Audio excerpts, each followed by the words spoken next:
Belief. A mystical point of view. Part 1 of 15. Belief as a spectrum of mental postures.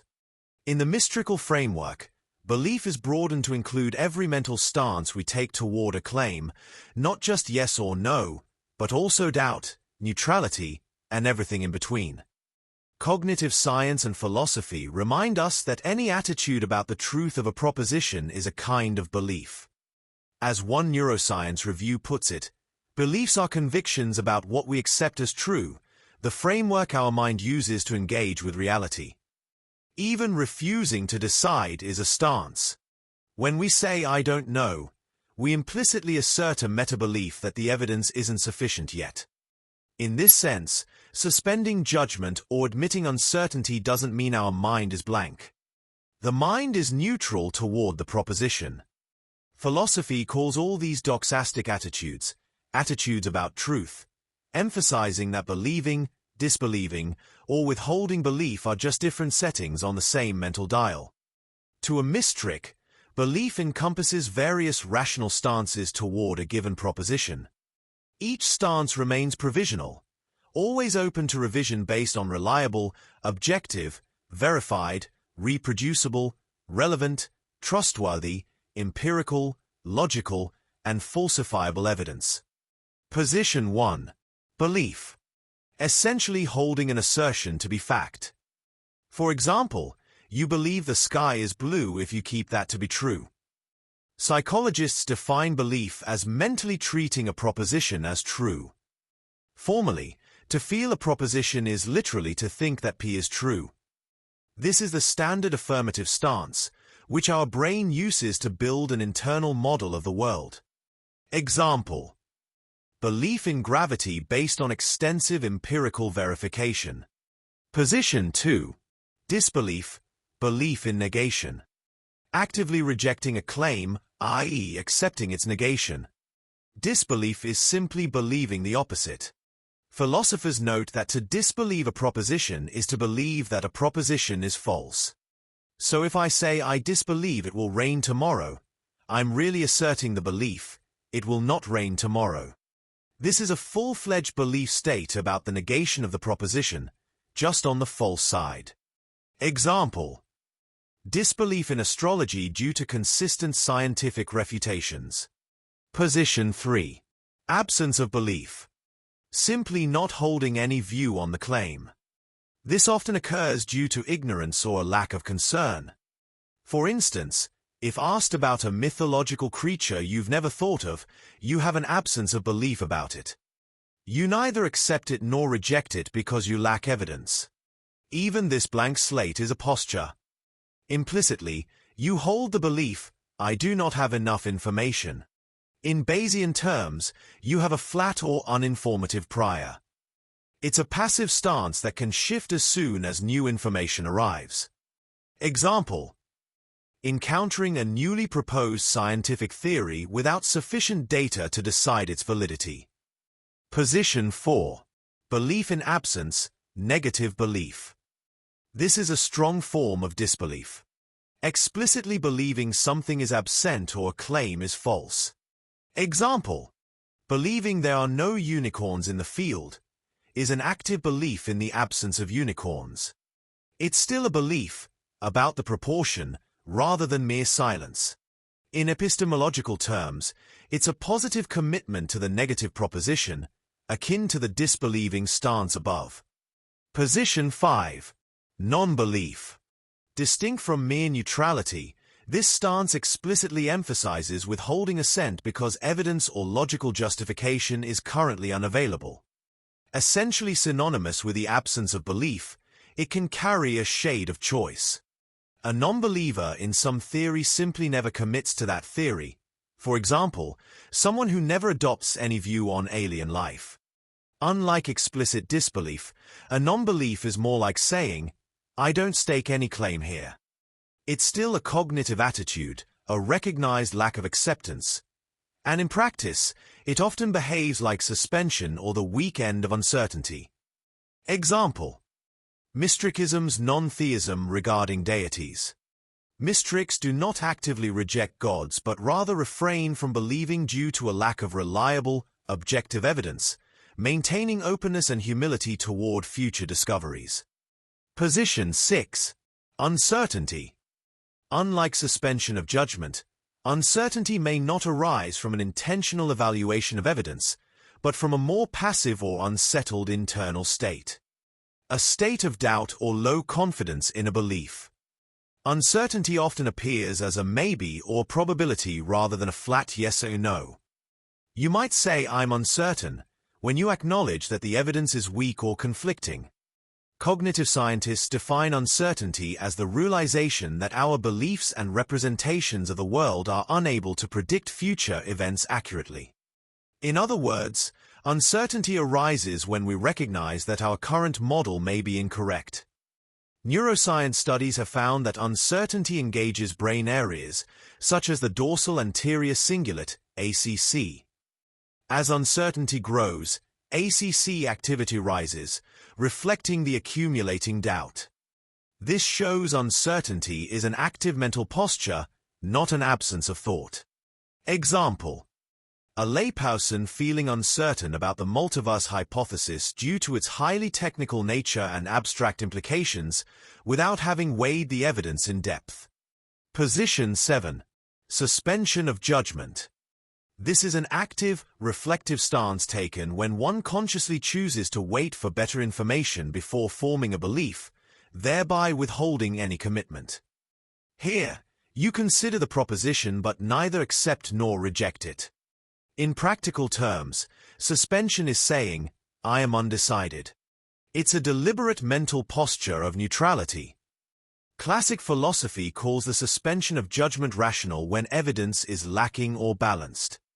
For example, a detective who finds two equally likely suspects and declares Devin guilty would be biased. The rational move is not to pick one without cause. In other words, when the scales of justification are evenly balanced, the uniquely rational attitude is to suspend belief. Example: scientists suspend judgment about the safety of a new drug until large-scale clinical trials provide clear, peer-reviewed results. Each of these positions, even the refusal to decide, is a belief state of some sort. Cognitive psychology clearly shows this. Our minds continuously take stances toward the vast number of claims they encounter. Belief. A mystical point of view. Part 2 of 15. Cognitive science. Belief formation and updating. Cognitive science teaches that forming and revising beliefs is a fundamental brain process. The brain is often modeled as a rational or boundedly rational updater, combining prior beliefs with new evidence to reach conclusions. Normatively, an ideal reasoner uses Bayesian updating, revising the probability of a hypothesis in proportion to incoming data. One study notes that rational decision-making under uncertainty requires forming beliefs that integrate prior and new information through Bayes' rule. In simple terms, we should weigh what we already believe against what new clues suggest and arrive at an updated belief. When evidence is strong on one side, the brain tends to form a strong belief or disbelief. When evidence is scarce or conflicting, the brain's posterior probability remains in the middle, manifesting as uncertainty or suspension. Even saying, "I don't know," is the brain assigning low confidence and holding off on a commitment, which is a valid probabilistic stance. Modern predictive processing theories capture this nicely. The brain is seen as continuously making predictions, hypotheses, about the world and then checking them against sensory data. These predictions are, in effect, belief-like representations of what we expect to happen. The brain also represents how confident it is in those predictions, their precision. As one review explains, the brain combines its prior hypotheses with incoming evidence and then asks itself which is more reliable. If the brain believes prior predictions are more precise, it clings to its old model. If it believes sampled evidence is more precise, it updates more readily. In plain language, this means our minds allocate a grade of belief to ideas. High confidence, strong belief, low confidence, uncertainty, or balanced indecision, suspension of judgment. Crucially, this framework demonstrates that even refusing to update is a decision within the model. The model assigns a low confidence weight to new data, which is equivalent to a mental stance.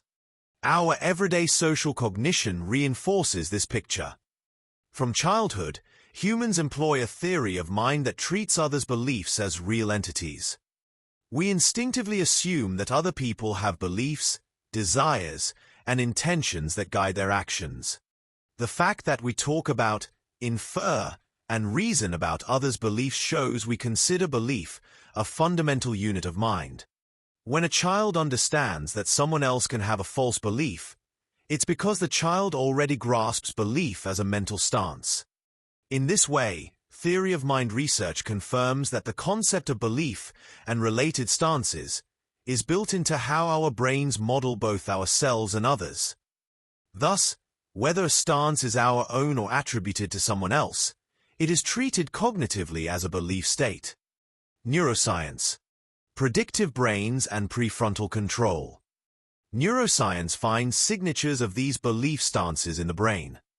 The prefrontal cortex, particularly the dorsolateral region, plays a crucial role in holding and evaluating beliefs under conditions of uncertainty. For example, Huetel et al. Showed that as decision problems became more uncertain, activity in the dorsolateral prefrontal cortex, DLPFC, increased. In their task, the more ambiguous the cues, the more the DLPFC lit up, suggesting this area is busy when the brain must juggle competing possibilities. It appears the DLPFC helps to maintain and manipulate possible contingencies or beliefs until enough evidence tilts the balance. Conversely, when outcomes became more predictable and clear, DLPFC activity decreased, which was consistent with our tendency to run on autopilot. In short, the prefrontal brain seems to represent the predictability or certainty of our internal model, staying active when we hold uncertain beliefs or suspend judgment.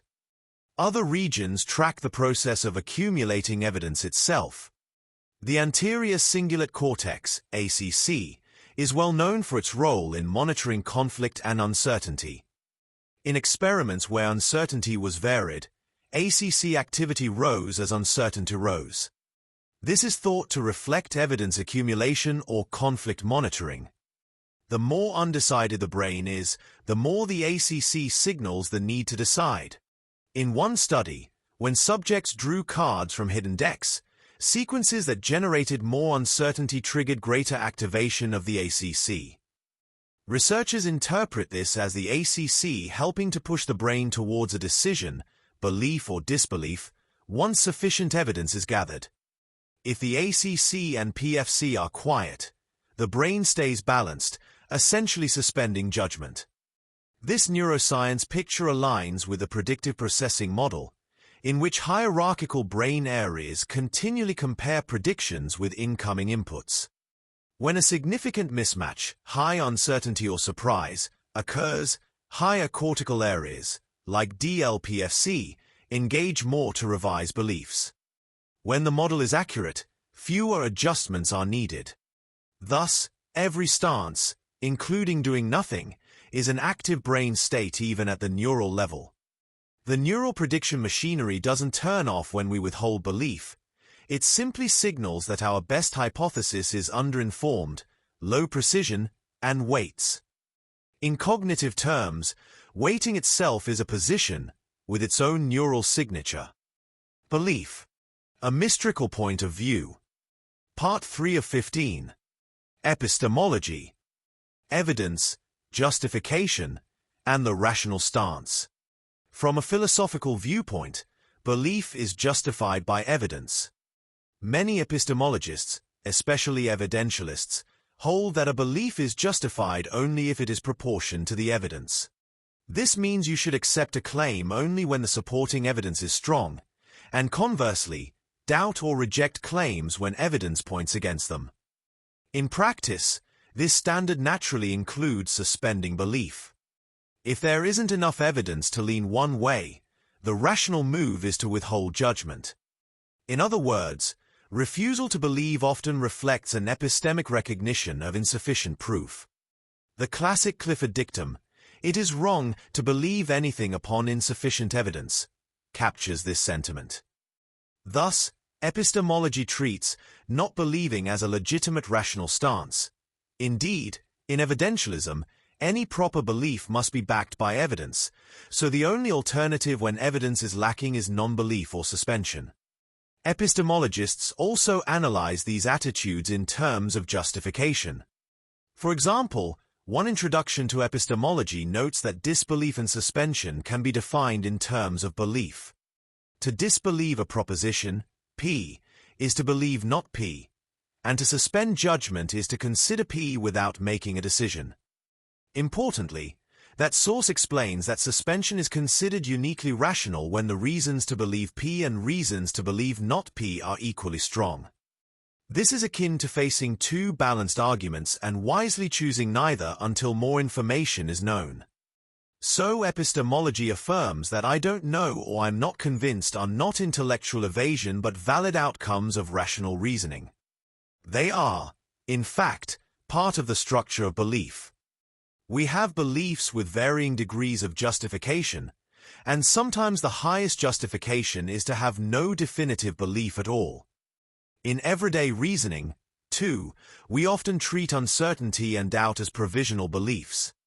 For instance, lawyers assess how strongly to argue for guilty versus not guilty, but they recognize that some cases genuinely leave both options on the table. The recognized norm is that without a preponderance of evidence, one should not firmly believe the claim, one should suspend judgment. This idea reflects the same principle. Belief is a spectrum, from full certainty to complete doubt, not a binary flip. We see that belief in Mystrikal is the whole landscape of mental attitudes toward a claim. Cognitive science tells us that our brains constantly maintain and update a web of hypotheses. Logic and epistemology remind us that, without sufficient evidence, we should err on the side of caution. Neuroscience reveals that even inaction is a patterned brain state. So every point on that spectrum, from firm acceptance down through skepticism and into blank neutrality, is still a stance, a waypoint in our cognitive map. Refusing to commit is not a lack of mind, but a conscious position on that map, waiting for signals. In short, whether we say yes, no, or maybe, each time we are operating in the realm of belief. This broad, scientific philosophical perspective reminds us that belief isn't just a single thing we have or don't have, it's the continuous way our minds relate to propositions. Cognitive science and neuroscience sources define beliefs as foundational mental models and show how the brain updates these beliefs, Bayesian updating, predictive coding, and manages uncertainty, prefrontal and ACC activity. Philosophical sources describe the doxastic attitudes, belief, disbelief, suspension, and tie them to evidence and justification, supporting the view that even not taking a stance is itself a cognitive stance. These interdisciplinary insights confirm that all our attitudes toward truth, assent, dissent, or indecision, are meaningful belief states. Belief. A Mystrikal point of view. Part 4 of 15. The scale of certainty. While everyday language might reserve the word belief for full conviction, Mystrikism asserts that all cognitive stances, affirmation, doubt, neutrality, or rejection, are forms of belief in the epistemic sense. Each is a position one takes toward the truth value of a proposition, and each carries an obligation to be grounded in evidence, or the lack thereof. There is no escape from epistemic responsibility by claiming to not have a belief. Even choosing to suspend judgment is an active stance. It implies the proposition has been considered and found wanting in persuasive evidence. In Mystrikal terms, belief is a spectrum of conviction, ranging from full acceptance through agnostic neutrality to outright rejection, and every point on this spectrum must answer to reason. To clarify this rigorous definition, it helps to view beliefs in terms of degrees of confidence. Mystrikism is compatible with the Bayesian idea that beliefs can be represented as subjective probabilities. rather than a crude binary of believe versus disbelieve. A rational mind assigns each claim a credence based on the weight of evidence. A well-supported claim might be regarded with high confidence. A dubious one with only faint support might be weakly held or provisionally rejected. Crucially, a Mystrik recognizes that confidence is provisional and should be updated as new data arrive, as Bayes' theorem prescribes. In the Mystrikal sense, to believe is to adopt a provisional working model of reality, always open to refinement or abandonment in light of better evidence. A helpful illustration of this idea comes from evolutionary biologist Richard Dawkins, who proposed a 7-point scale to represent degrees of belief regarding the existence of God, ranging from 1, strong theist, I know God exists, to 7, strong atheist, I know there is no God. The scale includes various degrees of agnosticism in between.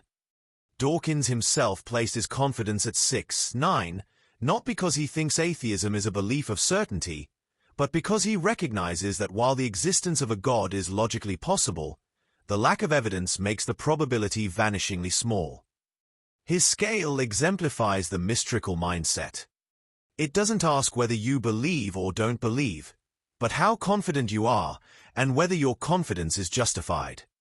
This disciplined concept of belief contrasts sharply with how belief is often handled in other frameworks. Before examining those contrasts, we must stress a key point. Mystrikism demands consistency in how we treat all claims.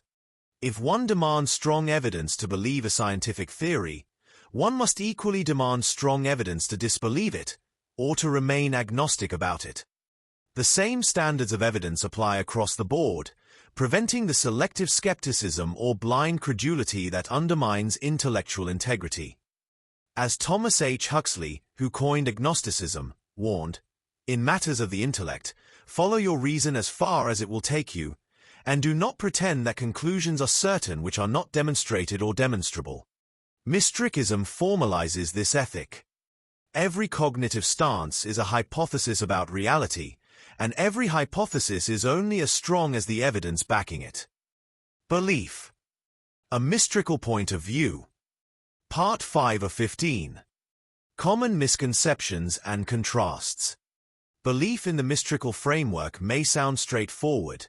Believe what is supported by evidence, disbelieve what is contrary to evidence, and suspend judgment when evidence is inconclusive. Yet this stance contrasts with several common approaches to belief in society. Let us contrast Mystrikism with a few prevalent paradigms. 1. Religious belief and theistic faith. In many religious traditions, belief is often synonymous with faith. A confident commitment to doctrines or divine claims independent of evidence or even despite counter-evidence. Strong faith is frequently lauded precisely when it is unqualified. That is, not contingent on empirical proof. Some theologians and believers embrace fideism, believing faith should supersede or ignore rational inquiry. Fideism holds that certain truths, especially religious truths, can or must be grasped by faith alone, disparaging the role of reason. For example, a fideist might insist that one must just believe in a sacred text or creed, treating doubt and demand for evidence as moral failings rather than virtues. Dogma often accompanies such faith. Religious communities may promulgate dogmas, principles laid down by authority as incontrovertibly true, and expect adherents to accept them without question. By its nature, dogma inhibits openness and inquiry, since questioning a dogmatic belief is considered wrong. Moreover, emotive conviction is often encouraged. Believers might say they feel in their heart that something is true, elevating subjective emotional experience to the level of evidence. Mystrikism decisively rejects unqualified faith, fideism, and dogma. From a Mystrikal perspective, believing without evidence is not a virtue but a lapse in epistemic duty. However comforting or meaningful a faith-based belief might be to someone, it does not get special exemption from rational scrutiny. A Mystrik would argue that even religious or spiritual claims must be evaluated with the same critical eye as any other claim about reality. Suppose a proposition, a deity exists and performs miracles, lacks credible evidence or violates established natural laws. In that case, the proper mystrikal stance is to withhold belief or even disbelieve the claim, instead of exalting blind faith as a virtue. In short, no belief gets a free pass. As Huxley wrote, that which agnostics deny and repudiate as immoral is that there are propositions which men ought to believe without logically satisfactory evidence. Mystrikism inherits this ethos. Exempting a proposition from evidence-based accountability is never acceptable, no matter how sacred or emotionally appealing it may be. It is worth noting that some religious thinkers embrace evidence to a degree. For example, proponents of natural theology who offer philosophical arguments or cite historical testimonies as evidence for God. Mystrikism's quarrel is not with belief per se, but with belief insulated from challenge. A religious belief that is held provisionally and open to refutation would, in principle, align with the mystrikal method, but such a stance is rare in matters of faith. More commonly, religious communities encourage believers to have absolute certainty or to treat certain doctrines as unfalsifiable, e.g., mysteries beyond human understanding. These attitudes conflict directly with Mystrikism. Mystrikism rejects any stance unwilling to ask, what evidence would disprove this? If the honest answer is nothing could ever count as evidence against this belief, then that belief is dogmatic and inadmissible in the mystrikal framework. 2. Atheistic absence of belief. Unlike religious conviction, modern atheism often defines itself as not a positive belief but a lack of belief. A popular formulation, promoted by organizations like American Atheists, is atheism is one thing. A lack of belief in gods. It is not an affirmative belief that there is no God. It is simply a rejection of the assertion that there are gods. In this definition, atheism is positioned as a default or negative stance. Essentially, I do not hold the belief that God exists, without necessarily claiming I believe God does not exist. Many atheists adopt this as a tactical definition to underscore that they are not making a strong claim, whose burden of proof would be on them, but are merely unconvinced by the theistic claim, placing the burden of proof on the theist. There is also a distinction made between weak atheism, lack of belief in deities, and strong atheism, positive belief that no deities exist. The former is simply the absence of belief, whereas the latter is an explicit belief in non-existence. Mystrikism's position on this issue is nuanced. On one hand, Mystrikism would agree that not believing a claim, due to insufficient evidence, is often the rational position. Suppose someone posits the existence of X, be it a god, a psychic power, or a medical miracle, and provides no good evidence. In that case, the appropriate response is to withhold belief, effectively, to be an atheist concerning that claim, using atheist in the broad sense of not accepting the claim about a deity. In that sense, absence of belief is entirely consistent with evidential standards. One has surveyed the evidence, found it lacking, and thus does not adopt the belief. Mystrikism emphasizes, however, that even this absence of belief must be maintained for evidential reasons, not out of complacency or arbitrariness. An atheist cannot simply declare, I lack belief, end of story without any rationale. Instead, a responsible atheist position is, I lack belief in God because no evidence I've encountered is compelling, and perhaps because various observations, such as the success of naturalistic explanations, or the problem of evil, actively count against the God hypothesis. In other words, Mystrikism treats atheistic non-belief as a stance that should itself be falsifiable and evidence-responsive. A Mystrik atheist would say, if tomorrow we discovered clear, reproducible, extraordinary evidence for a deity, say, predictive prophecies coming true under controlled conditions or a demonstrable miracle that defies all alternative explanations, I would revise my stance. By contrast, a dogmatic atheist, who asserts no gods exist, no matter what evidence might emerge, would be just as epistemically vicious as a dogmatic theist. Mystrikism thus critiques not atheism per se, but any inconsistent application of standards. If one demands evidence from theists, one must also be open to evidence. An absence of belief does not exempt one from intellectual duty. It is only justified if evidence for the belief remains absent or unpersuasive. The moment evidence appears, the stance must update. Furthermore, Mystrikism would point out that lacking belief is not a virtue if it stems from willful ignorance or apathy. For example, a person might lack belief about a scientific fact, say, climate change or vaccine efficacy, simply because they have never bothered to examine the evidence or because they avoid information that might challenge their indifference. Such a lack of belief is really a form of neglect or denial, not a principled agnosticism. Mystrikism holds withholding judgment to a high standard. One withholds responsibly, which often means one is actively open to learning more and actively looking for evidence to resolve the uncertainty. In summary, Mystrikism aligns with the atheistic idea that belief should be withheld in the absence of evidence. However, it reminds us that the lack of belief is still a stance that can be held responsibly or irresponsibly. The responsible way is to continually test whether the absence remains justified as new arguments or data emerge. 3. Agnostic suspension of judgment. In the strict sense, agnosticism is the position of suspending judgment on a question, neither believing nor disbelieving. Often, agnosticism is associated with questions deemed unknowable, such as religious mysteries. Is there an afterlife? I remain agnostic. Or any proposition where evidence is currently inconclusive. Thomas Huxley defined agnosticism as a method of intellectual honesty. Agnosticism simply means that a man shall not say he knows or believes that which he has no grounds for professing to believe. In other words, if evidence doesn't warrant a clear yes or no, the agnostic stance is to admit I don't know or I am not convinced either way.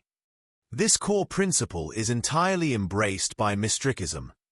Mystrikism generalizes agnosticism into a broader epistemic ethos.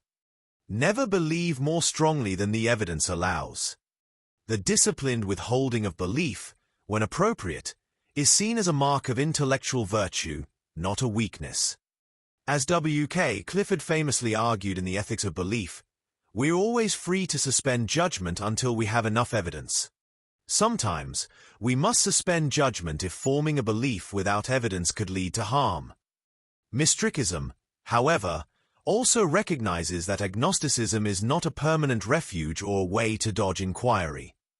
It is a temporary and provisional state pending more information. There is a subtle but essential difference between earnest agnosticism and indifferent fence-sitting. Earnest agnosticism says, "At present, I cannot in good conscience decide, given the state of evidence. I will refrain from belief, but I remain open and inquiring." Indifferent fence-sitting says, "Who knows? I don't care to investigate further, I'll just never form an opinion." The former aligns with mystrikal integrity, the latter does not. Mystrikism rejects any posture that amounts to giving up on the question of truth. If a question matters, intellectually or practically, simply staying agnostic forever out of laziness or fear would be an evasion of responsibility. A mystrik tries to resolve agnosticism by seeking or awaiting evidence, not by treating ignorance as an end state. In comparison with both atheism and agnosticism, which are commonly practiced, Mystrikism might be described as a consistent evidentialism. It shares atheism's insistence that no claim should be believed without evidence, and it shares agnosticism's willingness to say, "I don't know," when evidence is lacking. However, it further insists that these positions be held to the same standard of rational consistency. Belief, non-belief, and suspended belief are all part of one continuum of doxastic attitudes, all governed by evidentiary propriety.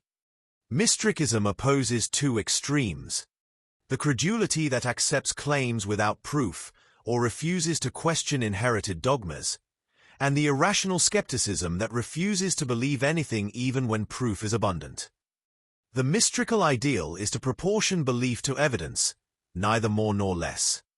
This requires rejecting religious fideism and dogma, but also requires that skeptics apply their skepticism evenly and honestly. One must not believe or disbelieve on a whim or out of emotional inclination. Whether one says yes, no, or I'll wait, it must always be for good reason. Belief. A mystical point of view. Part 6 of 15. The role of evidence and falsifiability. Under Mystrikism, evidence is the ultimate arbiter of belief. All intellectual positions, positive belief, negation, or neutrality, must bow to the court of empirical and rational evidence. Several key philosophical and scientific principles underlie this stance, reinforcing why evidence and falsifiability are non-negotiable requirements for any claim we entertain. Falsifiability as a criterion. Mystrikism adopts the spirit of Karl Popper's insight that for a hypothesis to be meaningful and credible, it must be testable, it must expose itself to possible refutation by observable facts. Falsifiability, or refutability, is a deductive standard for evaluating scientific theories and hypotheses, introduced by Popper as a solution to distinguish science from non-science. In practice, a claim is falsifiable if we can imagine a definite empirical test that would prove the claim wrong if it indeed were wrong. For example, the claim all swans are white is falsifiable. Finding a single black swan would refute it. By contrast, a claim like this invisible dragon in my garage cannot be detected by any means is unfalsifiable. No test could ever reveal the dragon's absence, since any failure to detect it can be explained away. Popper argued that falsifiability makes a theory predictive and useful. If a proposition cannot be tested or contradicted even in principle, it doesn't contribute to knowledge.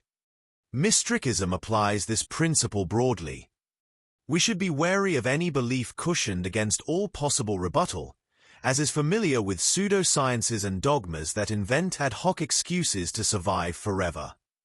A mystrik will always ask, what evidence would make me change my mind? If the answer is nothing, then one is not really engaging in a rational belief at all, but clinging to an article of faith or an unfalsifiable dogma. Falsifiability is closely tied to consistency and intellectual honesty. It is easy to claim belief in something vague or conveniently shielded from testing. For instance, a cosmic force influences my destiny but in undetectable ways. But such claims cheat the standards of evidence. They are designed to be irrefutable and thus can never be confirmed or disconfirmed. Mystrikism calls out such beliefs as illegitimate. They may serve emotional comfort or cultural tradition, but do not belong in a truth-seeking enterprise. This is why Mystrikism rejects dogmatic religious tenets, unfalsifiable conspiracy theories, and pseudoscientific assertions that evade testing. These fail the falsifiability test and thus fail the basic evidentiary requirement for belief. A genuine truth claim invites scrutiny, a bogus one avoids it. Mystrikism demands we focus on the former and discard the latter. Evidentiary standards and the Sagan standard. In line with the above, Mystrikism emphasizes that the strength of evidence required should be commensurate with the claim. Carl Sagan famously popularized the motto, "Extraordinary claims require extraordinary evidence." If someone claims something mundane, "I had toast for breakfast," modest evidence, such as their word or trivial verification, suffices. But suppose someone claims something extraordinary, "I was abducted by aliens last night," or "praying cured my cancer instantaneously." In that case, the evidence needed to accept that claim rationally must be correspondingly robust, multiple independent corroborations, rigorous documentation, and so on. This principle, the Sagan standard, is fundamental to scientific skepticism. Mystrikism fully endorses it. Beliefs are not all equal. A hypothesis that contradicts existing knowledge or carries a high degree of implausibility must meet a high evidentiary standard before it can be accepted. This protects us from being gullible and ensures that our worldview remains consistent with the best available data. It also places the burden of proof where it belongs. On the claimant. If I propose a radically new or unlikely idea, I am responsible for furnishing convincing evidence. Others are not obligated to believe me until I do so. This stance prevents the reversal of burden, whereby someone might say, well, you can't prove me wrong, so you should believe me. In Mystrikism, lack of disproof is not proof, only positive evidence counts as a reason to believe. Bayesian reasoning and consistent updating. Evidence is often a matter of degree, not just a yes or no filter. Therefore, Mystrikism encourages a Bayesian mindset. Treat belief as a continuously graded confidence that updates with each new piece of evidence. Bayesian inference provides a formal model. One starts with a prior estimate of a claim's likelihood, then incorporates new evidence to obtain a posterior estimate. In plain terms, we come to any question with some background plausibility in mind, based on prior knowledge, and as we encounter new facts, we should adjust how strongly we lean for or against the claim. This prevents both stubbornness and overreaction. A single study or one anecdote should slightly shift our belief, not wholly flip it, unless it's robust evidence. Conversely, a mountain of evidence accumulated over time should make us very confident in a conclusion. Bayesian thinking captures the provisional nature of belief. Every belief is one update away from being stronger or weaker. No belief is held forever. It is held until further notice, pending additional evidence. For example, imagine a hypothesis. This new drug is effective against disease X. A Mystrik might start with a neutral or slightly positive prior, since some drugs work, some don't. As clinical trial data come in, they update.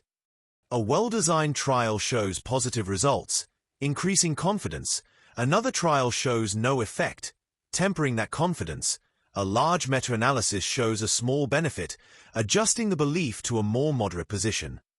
This process is fallible. Flawed studies might mislead us if we're not careful, but the truth emerges over time with sufficient data. What's important is the commitment to update impartially. Mystrikism demands intellectual honesty in the face of new evidence, even when it contradicts our prior beliefs or desires. It is often psychologically challenging to change one's mind, especially about deeply held convictions, but the Bayesian ethic treats such change as a sign of strength, not weakness. A Mystrik thus cultivates the habit of saying, given the evidence I have now, I believe X. If tomorrow the evidence shifts, I will gladly shift my belief to Y. This is how knowledge progresses and error is corrected. Consistency in standards. Mystrikism also emphasizes the importance of using consistent standards of evidence across all domains of belief. It is intellectually dishonest to be highly skeptical in one area, say, requiring massive proof for a scientific claim one dislikes, but lacks in another, perhaps accepting anecdotal evidence for a folk remedy because one personally favors it. Such double standards are common. For instance, a person might dismiss news reports with the phrase "don't believe everything you read," yet uncritically swallow a rumor on social media that aligns with their politics. Mystrikism admonishes us to check our biases and apply the same critical lens to all claims. If hearsay is not acceptable to prove one kind of claim, it shouldn't be sufficient for another. If we demand peer-reviewed studies to accept a new medication's efficacy, we should likewise demand strong evidence for the effectiveness of a traditional herb or miracle cure. Consistency is an epistemic virtue. It guards against self-deception and sectarian thinking.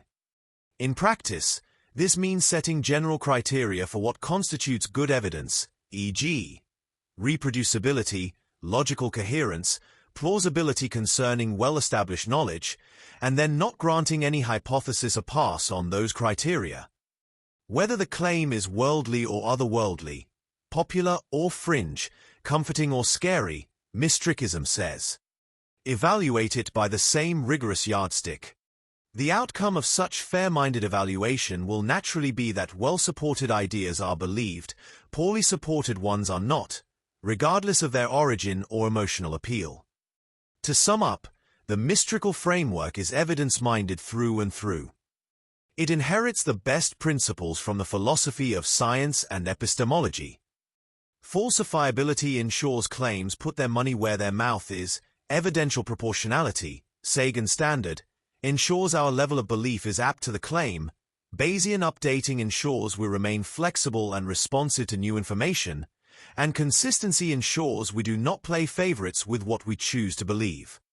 Through these principles, Mystrikism endeavors to maintain a worldview that is not only internally coherent, but also externally congruent with reality. A worldview that, as much as humanly possible, is a mirror of the way things truly are, continually polished by the evidence. Belief. A Mystrikal point of view. Part 7 of 15. Applied epistemology. Real-world examples. Abstract principles become clearer when applied to concrete examples. In this section, we will examine how the Mystrikal position on belief operates in various real-world contexts, ranging from medicine to the supernatural, conspiracies, and pseudoscience. These examples will illustrate how belief, disbelief, and withheld belief are assigned in practice, always tethered to evidence and subject to revision. Medical claims and health practices. Modern medicine is founded on evidence-based practice, which aligns well with Mystrikism. Before a new drug or treatment is adopted, it is tested in controlled trials to gather evidence of safety and efficacy. Consider, for example, the case of homeopathy, a system of alternative medicine invented in the 18th century. Homeopathy involves tremendously diluted substances and claims like cures-like, but its principles defy fundamental chemistry and physics. To a Mystrik, and indeed to the vast majority of scientists, the a priori plausibility of homeopathy is essentially zero. The idea that water remembers substances no longer present is extraordinary and demands extraordinary evidence. Over 2 centuries, homeopathy has been subjected to numerous studies. What is the result? When examining the totality of high-quality evidence, homeopathic remedies appear to perform no better than a placebo. Any single small study that seemed optimistic can be attributed to chance or bias, and when all trials are aggregated, the purported effect vanishes. The Mystrikal response is clear.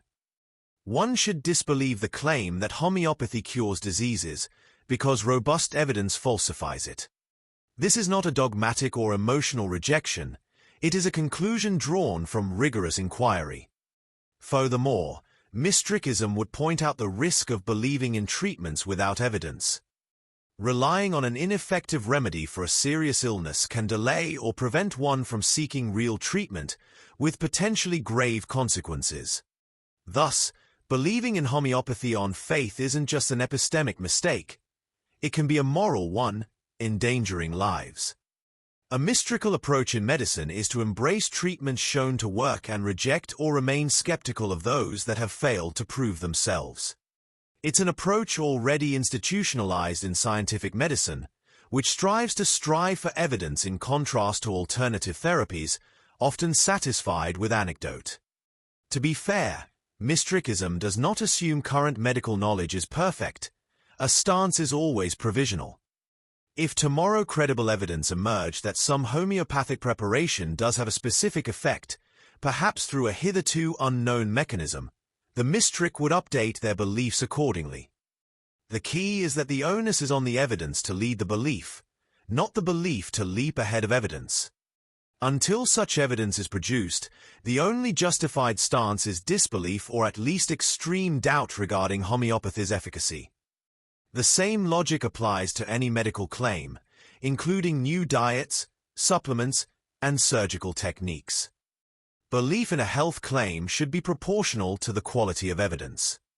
Unfortunately, the real world is full of health fads and miracle cures that seduce many without solid evidence.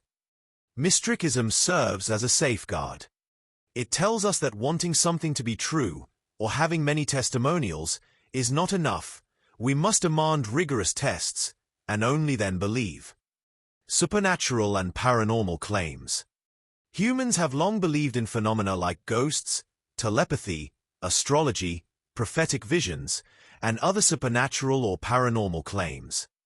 These beliefs usually arise from personal experiences or cultural traditions rather than rigorous evidence. A mystical perspective encourages us to treat these claims like any other. Ask, what is the evidence, and is the claim falsifiable?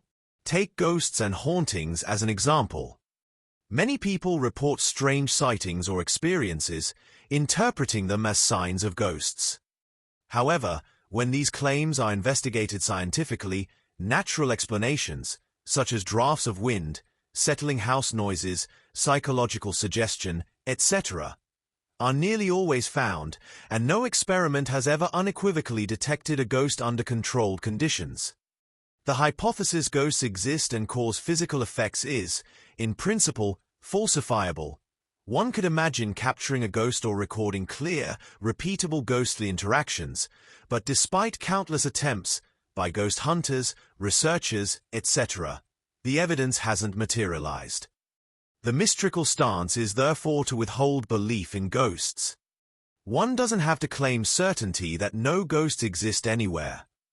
Still, one is justified in saying, given the lack of reliable evidence despite many opportunities, I am highly skeptical and do not believe in ghosts. Should compelling evidence arise, say, a robust, peer-reviewed study demonstrating some paranormal phenomenon that can't be otherwise explained, the position would change. Until then, believing in ghosts would violate the evidentiary standard. A similar analysis applies to claims of psychic powers or extrasensory perception, ESP. Such claims have been tested in experiments, telepathy tests, remote viewing trials, etc., for many decades.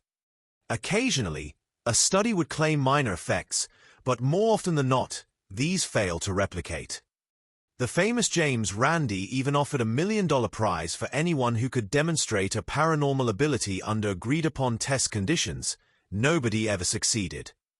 Mystrikism would say, extraordinary claim, but extraordinarily weak, or non-existent, evidence, so the rational position is disbelief. The mere possibility or desire for something to be true, like I'd like to have psychic powers, or it would be comforting if my deceased loved ones were really communicating with me, is not a justification to believe it true. Emotive conviction must not override empirical evidence. This is where Mystrikism diverges strongly from how many people approach the paranormal. Often, belief in such things is tied to personal meaning or hope, making it tempting to lower the evidentiary bar.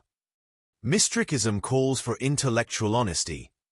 If a comforting idea is not supported by facts, embracing it is a form of self-deception. It might feel good in the short term, but it's a departure from the truth. Pseudoscience and conspiracy theories. The world today sees an abundance of fringe beliefs that mimic the form of factual claims, but lack the substance of evidence and logic. Consider the Flat Earth conspiracy. Despite the Earth's shape having been established by science, and indeed observed from space, for centuries, a community of believers insists that the Earth is a flat disk. How do they maintain this belief? They do so by cherry-picking perceived flaws in mainstream science and concocting elaborate conspiracy narratives, while ignoring the massive, well-established body of evidence that contradicts their view. Flat Earth models fail to explain basic phenomena that a spherical Earth explains simply, such as time zones, the way ships disappear hull first over the horizon, the differing star constellations visible from north versus south, etc. To sustain belief in a flat Earth, one must also believe that essentially all scientists, pilots, satellite engineers, and government space agencies are collectively lying or mistaken, an extremely implausible scenario. The Mystrikal verdict on flat Earth belief is unequivocal. It is an unjustified belief firmly falsified by evidence, and clung to only through the rejection of evidence and reason. It serves as a textbook case of dogma and emotive conviction over reality. A Mystrik would say to a flat Earth proponent, "What possible evidence could convince you the Earth is round? If the answer is none, all evidence is faked, then the discussion has left the realm of rationality. The flat Earth believer has adopted an unfalsifiable stance. Every conceivable counter-evidence, photos from space, circumnavigation, satellite GPS, gravity, is dismissed as trickery or illusion. This is precisely the kind of epistemic closure Mystrikism warns against. It is a mirror image of religious dogma, just applied to a different subject. By contrast, the evidence for a spherical Earth is so abundant and interconnected that our confidence in it is extraordinarily high. A Mystrik accepts this consensus not out of deference to authority, but because anyone who cares to look can examine the proofs, from Eratosthenes' measurement of Earth's circumference in ancient Greece to modern astronaut photographs. The belief that Earth is approximately spherical is among the best supported beliefs we have, and importantly, it is still in principle falsifiable. If reality were somehow different, we could discover that by observation, it's just that all observations confirm rotundity. Thus, the difference between a rational belief and a pseudoscientific belief often lies in whether the belief holder is willing to let evidence arbitrate. Mystrikism stands firmly on the side of evidence. Beyond flat Earth, other pseudosciences like astrology, UFO conspiracy theories, climate change denial, and so on can be analyzed similarly. In each case, one finds that proponents start with a desired belief and work backward to cherry-pick supporting anecdotes, while dismissing or avoiding systematic evidence. Astrology, for example, fails in controlled tests to predict personality or fate better than chance, and its mechanism is physically implausible. Thus, Mystrikism would reject the notion that star positions govern our lives. Climate change denial often involves rejecting the overwhelming statistical data in favor of a few anomalous cold days or fringe theories. A clear case where withholding belief in the scientific consensus is irrational because the evidence is one-sided. This highlights that skepticism can be misapplied. One can be unjustifiably agnostic by demanding an impossible standard of proof for something that already has sufficient evidence, a tactic often used to stall acceptance of inconvenient truths. Mystrikism guards against that by tying skepticism itself to evidence. You should only be skeptical of a claim if there is a real evidential reason to doubt it, not merely because you dislike its implications. In all these examples, the Mystrikal approach remains consistent. Belief is proportionate to evidence. Disbelief occurs when claims have been falsified or lack support, and suspension of judgment is only maintained as long as necessary. And crucially, always remain open to new evidence. The doctor who disbelieves in an unproven remedy will change their mind if good trials later show it works. The skeptic who withholds belief in aliens visiting Earth will believe readily if one day a flying saucer lands on the White House lawn and is broadcast live worldwide, an extraordinary claim demonstrated with exceptional evidence. There is no pride or identity tied up in which things one believes or not. The allegiance is to the process of inquiry itself. This leads naturally to the final topic: the ethical and personal virtues that Mystrikism encourages in believers and non-believers alike. Belief. A Mystrikal point of view. Part 8 of 15. Intellectual integrity and epistemic virtue. Belief, as conceived in Mystrikism, is not merely a cold cognitive calculation, it is also a matter of character and integrity. To govern one's beliefs by evidence and reason is an intellectual discipline that reflects particular virtues: honesty, humility, courage, and a commitment to truth. In this concluding section, we examine why adhering to the evidentiary standards outlined above is not just a logical choice but a moral one, and how it cultivates what philosophers call epistemic virtues, the character traits of a good knower. A capsized ship exemplifies the perilous consequences of holding beliefs against evidence. In W.K. Clifford's famous parable, a shipowner convinces himself that his old ship is seaworthy, against evidence of needed repairs, because he wants to avoid the cost of fixing it. He sends it to sea full of passengers, and it sinks, drowning them all. Clifford uses this story to argue that it is morally wrong to believe something on insufficient evidence.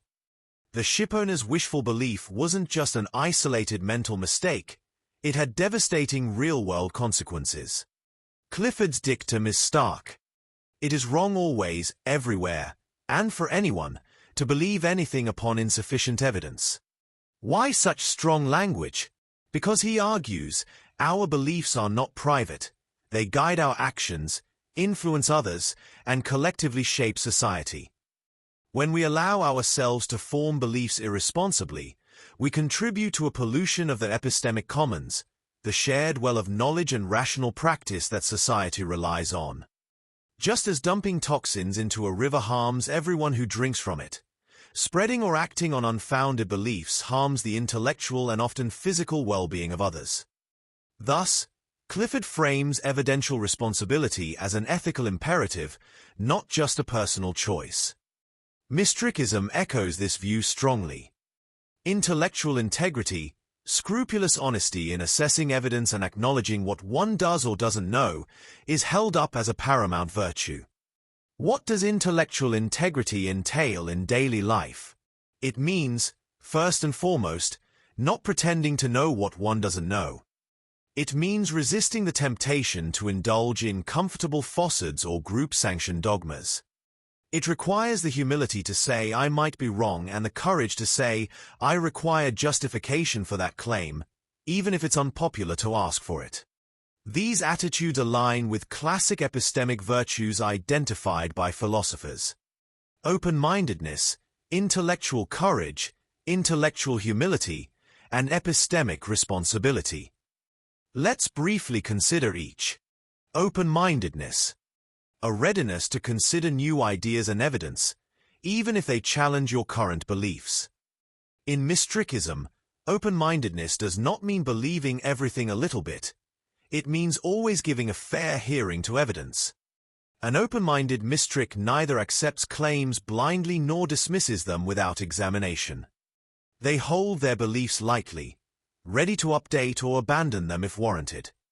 This virtue guards against the rigidity of dogmatism and the echo chamber effect, where one only listens to information that confirms pre-existing views.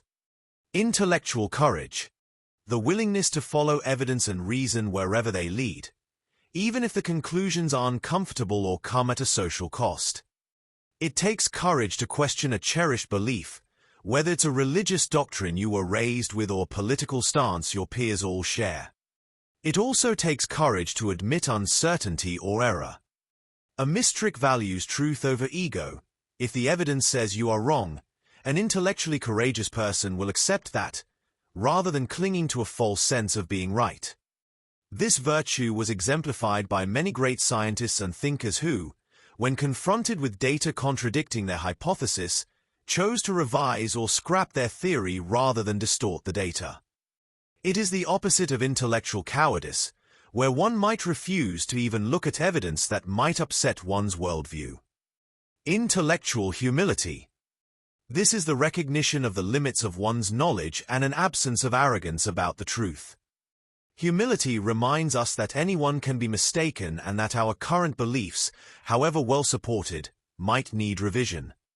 Mystrikism's emphasis on provisional belief is institutionalized humility. By never regarding any belief as beyond question, we maintain a stance that is modest about what we claim to know. Humility also involves listening to others and acknowledging when someone else knows more or has a valid point.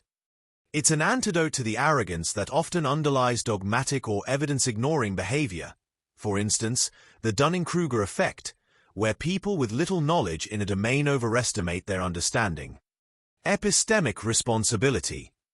This is the discipline to do one's due diligence in belief formation. It means seeking out evidence, checking facts, and not lazily accepting or rejecting claims. A responsible believer doesn't say, I have no time to investigate, but I'll believe it anyway. As Clifford quipped, if you have no time to gather evidence, then you should have no time to form a belief. Suspending judgment is better than jumping to conclusions out of impatience. Epistemic responsibility also means not spreading claims that you haven't verified.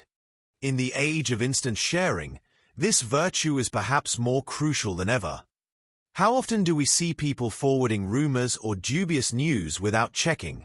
Mystrikism would consider that a breach of intellectual duty. Each of us is a gatekeeper for what we accept and propagate. Responsibility entails filtering that through critical thought. Cultivating these virtues leads to what we can call epistemic virtue or simply intellectual virtue. The payoff is not just personal rightness, but a healthier collective discourse.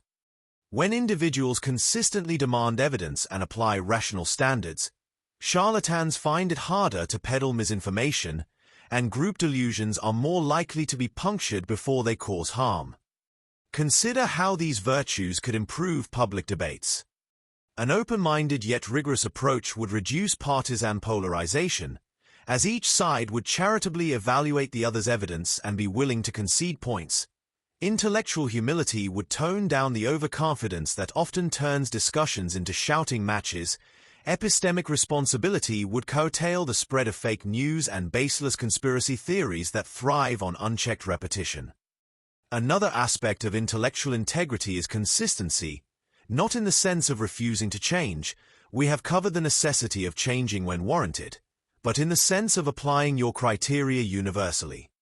It is intellectually inconsistent, for instance, to be highly critical of opponents' claims while uncritically accepting claims that favor your side. Mystrikism teaches vigilance against such double standards.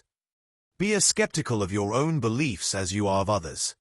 In practice, one might deliberately seek out strong counterarguments to one's favored views to test their mettle. This practice not only solidifies true beliefs by surviving attempted refutation, but also weeds out weakly grounded ones. It embodies a kind of intellectual honesty that says, "I care about finding the truth, not about being proven right." That mindset is at the heart of ethical inquiry. Finally, let us note that these epistemic virtues align with ethical clarity. Acting on false beliefs can cause real harm. Whether it's a parent refusing a proven vaccine due to conspiracy beliefs, or an investor sinking money into a scam, or society persecuting a group because of a baseless rumor. By contrast, grounding our actions in well-vetted beliefs leads to better outcomes. Ethically, one has to live with the consequences of one's convictions. Mystrikism, therefore, views the cultivation of correct, or at least justified, belief as not just an intellectual achievement but a moral one. This doesn't mean one must be a scientist or have absolute proof for everything. Often, we must act on imperfect information. But it does mean one should care about whether one's beliefs are true, and take reasonable steps to ensure they are, before acting on them. This caring is an ethical stance. It shows respect for reality, for others, and the potential impact of one's actions. In an age where misinformation can spread faster than ever, such intellectual integrity is a public virtue we desperately need.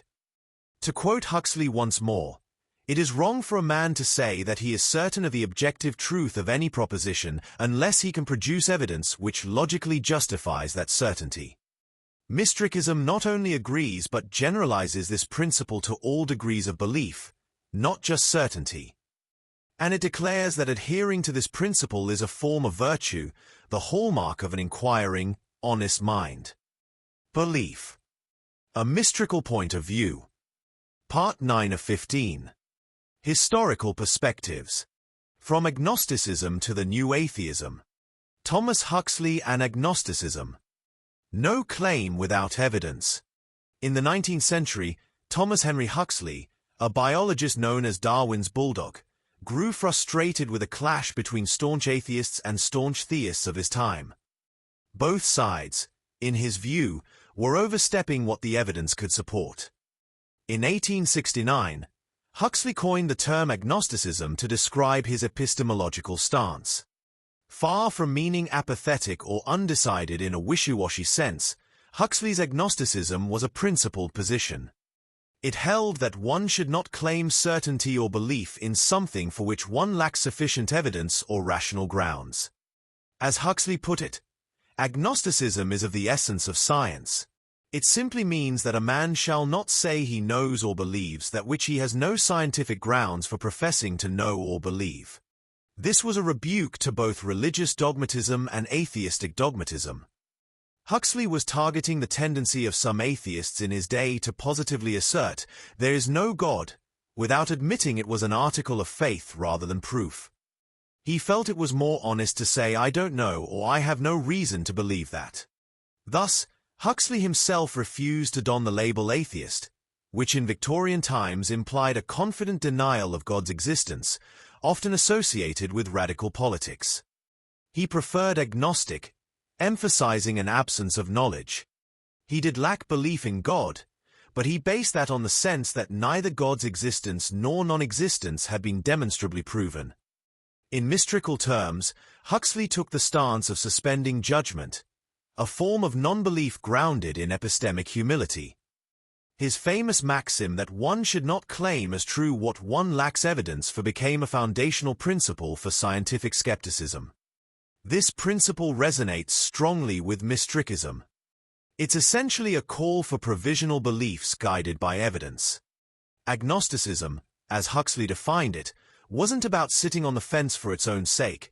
It was about intellectual honesty and saying, I refuse to pretend to know what I don't know. Importantly, Huxley's approach did not mean that all possibilities are equally likely or that one must 50-50 suspend judgment forever. In practice, he lived as if there were no personal God, since all the evidence of nature suggested natural laws rather than divine intervention. He was, by all accounts, an agnostic atheist in modern terms, lacking belief in God, but stopping short of asserting God's non-existence outright. The legacy of Huxley's agnosticism is the idea that the burden of proof lies on anyone making a knowledge claim. If the theist says God exists, the agnostic will ask, how do you know? Show me evidence. Likewise, if an atheist were to dogmatically say, there is absolutely no God, Huxley would challenge that person. On what basis do you claim to know that? You have no empirical proof of a universal negative. In other words, he'd demand that even disbelief be modest in its confidence. Agnosticism, then, can be seen as an early articulation of the notion that beliefs, or disbeliefs, require justification, and if justification is lacking, one should refrain from certainty. Mystrikism builds on this by not only acknowledging the suspension of belief as a valid stance, but by asking, what should we do when evidence remains absent for a very long time? At what point can the Huxleyan agnostic justifiably slide toward saying, I tentatively believe there is no X, because I really should have seen something by now if X were real? We'll return to that question. Belief. A mystrikal point of view. Part 10 of 15. Bertrand Russell and the Celestial Teapot. Burden of proof. Moving into the 20th century, one of the clearest illustrations of the burden of proof principle came from the British philosopher Bertrand Russell. Russell was a self-described agnostic in the Huxleyan sense, though he often said that for practical purposes he was an atheist, especially about the Christian God. In 1952, Russell penned a famous analogy that has since become legendary. Russell's teapot. He asked us to imagine someone claiming that a china teapot is orbiting the sun somewhere between Earth and Mars. Such a teapot, he said, would be far too small to be seen by our telescopes. Its existence, therefore, cannot be disproved. Should we then believe in the teapot? Clearly not. Russell pointed out the absurdity of saying, well, you can't prove me wrong about the teapot, so you ought to accept that it's real. In his own words, if I were to suggest that between the Earth and Mars there is a china teapot revolving about the Sun in an elliptical orbit, nobody would be able to disprove my assertion provided I were careful to add that the teapot is too small to be revealed even by our most powerful telescopes. But if I were to go on to say that, since my assertion cannot be disproved, it is an intolerable presumption on the part of human reason to doubt it, I should rightly be thought to be talking nonsense. Russell's point was that the inability to disprove a claim is not a valid reason to believe it. The burden of proof lies with the person making the claim, the one asserting the existence of the teapot, not on others to disprove it. He further noted that if the belief in this hypothetical teapot were deeply ingrained in culture, taught in holy books and Sunday schools, then hesitation to believe in its existence would become a mark of eccentricity. This was a direct swipe at religion. Culturally, religious claims often get special treatment, where skeptics asked, "Well, can you prove God doesn't exist?" as though that uncertainty justifies belief. Russell was pointing out that this is backward. We don't usually accept unfalsifiable or unsupported claims just because they can't be disproven. Imagine if someone seriously told you a tiny invisible dragon lives in their garage. You would rightly demand evidence. You wouldn't feel obligated to disprove the dragon's existence to justify your doubt. Russell's teapot has since been a rallying analogy for atheists. It encapsulates why many atheists choose simply to lack belief rather than claim specific knowledge of God's non-existence. They argue, theist is the one asserting a big existence claim, God. So the theist must present evidence. I, as a skeptic, am just saying I see no good evidence and therefore I don't buy the claim. This aligns with what Russell and Huxley both championed. The idea that extraordinary or unfalsifiable claims should be met with skepticism, not a reversed burden of prove it's not true. In practice, Russell did lean toward the belief that there is no such God. He famously said that God's existence, while not disprovable, was about as unlikely as the teapot or as a mythical Olympian god, so there's no reason to consider any of them plausible. But he framed his stance carefully as, I cannot prove no God, but nor can we disprove all sorts of fanciful hypotheses, and we rightly give them no credence without evidence. This is effectively an argument for defaulting to disbelief, or non-belief, when evidence is absent, precisely the position many atheists take today. Mystrikism would agree with Russell's fundamental logic about the burden of proof. It fully acknowledges that it's the responsibility of the person asserting a positive existence claim to provide evidence. However, Mystriks extend the discussion by examining what a rational person should do after a prolonged lack of evidence. Russell's teapot is a deliberately trivial example. In reality, humanity doesn't spend centuries debating invisible teapots. But we have spent millennia examining claims of gods. What if a claim is of enormous significance, like a god that created the universe or governs morality, and yet, after extensive searching, we find no reliable evidence for it? At what point do we move from mere non-belief, I don't see evidence, so I withhold belief, to an evidence-based belief in absence? All signs point to there being no such thing. Russell's analogy implies that as long as evidence is lacking, skepticism is warranted. Mystrikism takes that a step further. If enough time and effort have been spent looking for evidence with nothing to show for it, skepticism can deepen into a provisional conviction of non-existence. The teapot analogy also illustrates something else that Mystriks note. Claims can be constructed to be unfalsifiable, like a teapot too small to detect, or a god defined to be beyond all observation. An unfalsifiable claim, by definition, will never be disproved, but that isn't a virtue, it's a bug. It means such claims can linger forever without evidence. Mystriks argue that we are justified in rejecting such claims provisionally on the grounds of parsimony and track record, rather than considering ourselves stuck in limbo about them indefinitely. Belief. A Mystrikal point of view. Part 11 of 15. Antony Flew and the presumption of atheism. Fast forward to the latter part of the 20th century. In 1972, philosopher Antony Flew gave a famous lecture, later an essay, titled The Presumption of Atheism. Flew's argument was built on the burden of proof principle and attempted to reframe the debate in a way advantageous to atheists. He suggested that we should define atheism, by default, not as the assertion God does not exist, but as the absence of belief in God. By his definition, Anyone who isn't a theist is an atheist in the sense of being without a belief in God, the original Greek atheos meaning without God. This includes not just strong atheists but also agnostics and all non-theists. Flew argued that debate should start with a presumption of atheism analogous to the legal presumption of innocence. The accused here is the proposition God exists, which should be considered unproven until the prosecution, the theist, presents a compelling case. In other words, the default position is that we do not believe in God, and theists carry the whole burden to convince us otherwise. If they fail, atheism, in the minimal sense of lack of belief, stands victorious by default. Flew's approach did two things.